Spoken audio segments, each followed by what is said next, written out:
طب ايه اللي حصل في القلق ده؟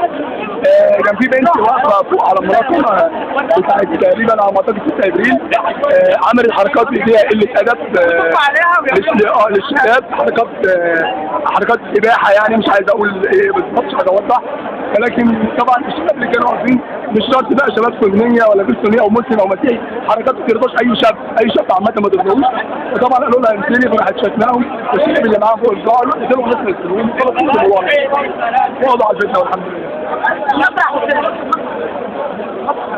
طب انت مش شايف ان كان افضل ان احنا نستوعبهم وما نردش عليهم؟ ما هو معلش انا ما كنتش موجود في الموقع بعد كده، بس حد كان موجود. هل حضرتك كل العقول واحده؟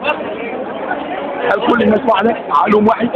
في ناس انا بتكلم على التصرف احنا عملناه دلوقتي، هل ده تفتكر ده يضرنا؟ ان احنا نبدا نفكر الناس كده واحنا اكثريه بفضل الله دلوقتي؟ بس في حاجه مع احترامي ليك، صح كده؟ قلنا بس عيب حد ينسى قلنا اكتر من 10 مرات عيب، واحد يقول لك احا وشايف واحد يقول احا عيب، تبع ايه ده؟ وبعدين عايز اقول يعني انا واحد خلاص انفجر في كل واحد هنا في طاقه معينه انفجر.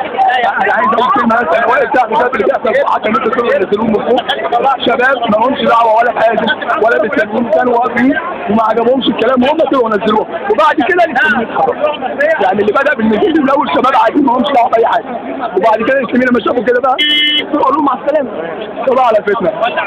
شكرا.